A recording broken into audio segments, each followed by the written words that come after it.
Hi, welcome to Art Talks. I'm Elena Bergstrom. Welcome.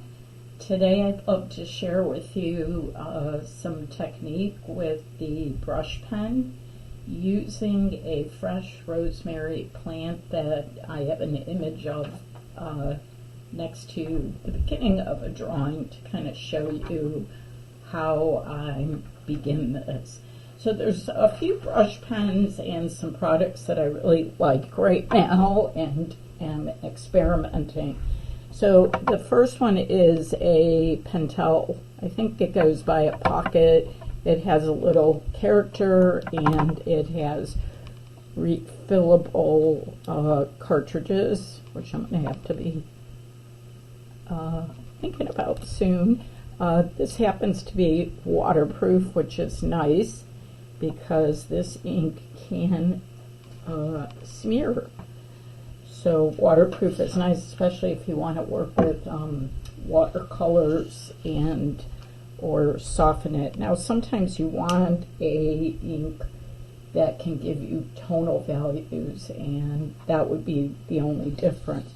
So what I like about this pen is the brush part is a small tip, and I can go from a pretty fine line, no pressure, to a thick line. I can start with the thin and curve to a thick, and it gives a nice point, which I like. You can also press down and get a really thick. So let's say you were covering maybe a big area of space, you might want to use it that way. You also can hold it like a pen or a pencil, unlike the Sumi brushes where we actually hold it different and vertical. Whichever works for you would be nice. Now, when I look at the rosemary, it's elongated and it's not really a sharp point, this way. So sometimes you have to play with, should I start it at the bottom of the leaf and like kind of come up to a point, and maybe I want to leave a little bit of that white vein there to indicate the color. Now the other thing you have to consider with this particular type specimen is the front of the leaf is a dark green, or the back side is a pale. So maybe on that I would just maybe outline it. Let's see. Very good, with just drawing the vein in black. So I would have some variation in the plant. I did this one, but I'm not really thrilled with it.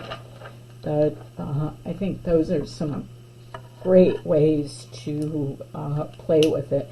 Now Pentel also makes a different type of brush. I don't believe, let's see, let's just check it. It may be waterproof too.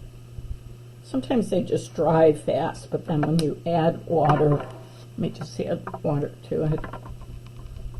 It gives a little bit, maybe just wait a little bit longer.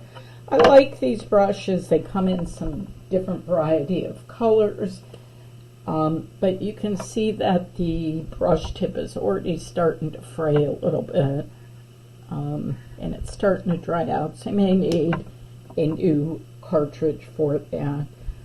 But I do have like white and gray and some gold that I like as well. This one doesn't have a name on it. I'm going to have to go back to my local art store and see if it was one that I got, but it's pretty close as far as size goes. But I'm sure the Pentel Pocket is more readily available. Now this one may feel more like a Sumi brush because it's longer, and it doesn't have the English name on it, so it makes it hard to track.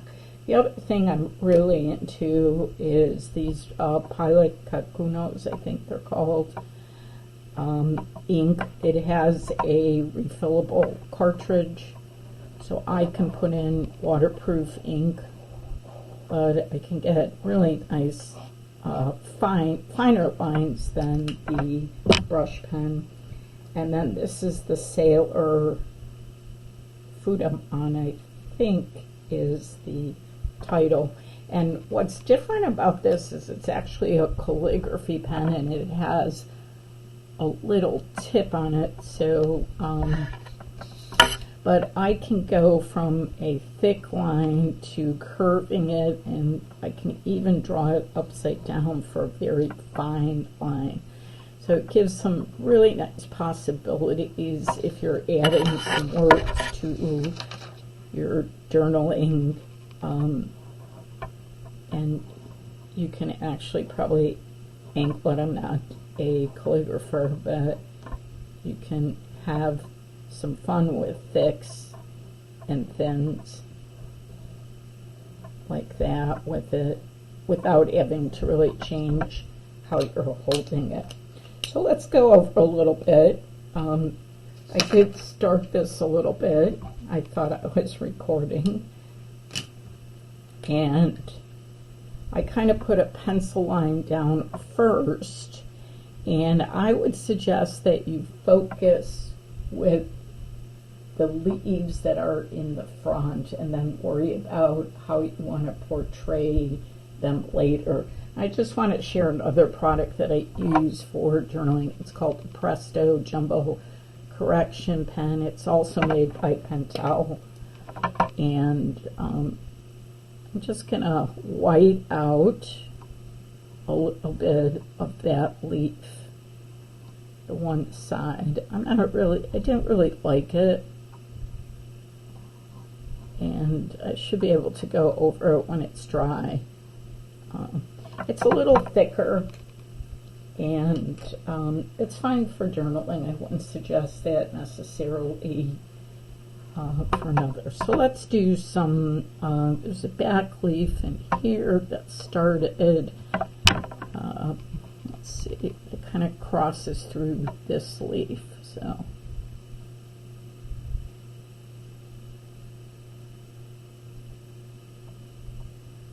And I think I'm going to leave it pretty white because I forgot that it's the back side of it. And just make sure your connections, you know, connect to a stem or a branch or something, that they're not just hanging out there. So this one looks like it is really thin, and it's kind of curving out. So it's a great plant. I've never really paid too much attention as far as for drawing, but it's great for getting that movement going. Let's see. So I think what's great is you can show, you know, the contrast of the black and white very easily. So there seems to be, let's see, let's just draw a little pencil line here. So I'm going to look at this right now, and we've got the back sides. So I think I'm going to go with maybe just a fine outline. And putting a little movement in will really bring these lines a little bit more to life. That wasn't exactly what I wanted, but nobody really knows when you're drawing except you what your image is.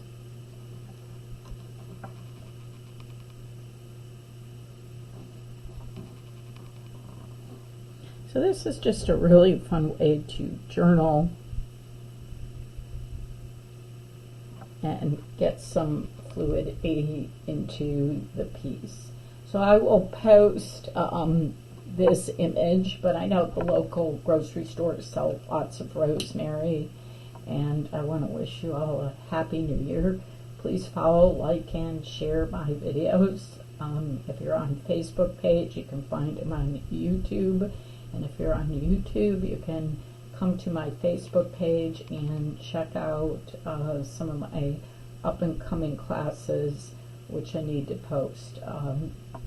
So Happy New Year. Hope 2022 is great for everybody. Thanks.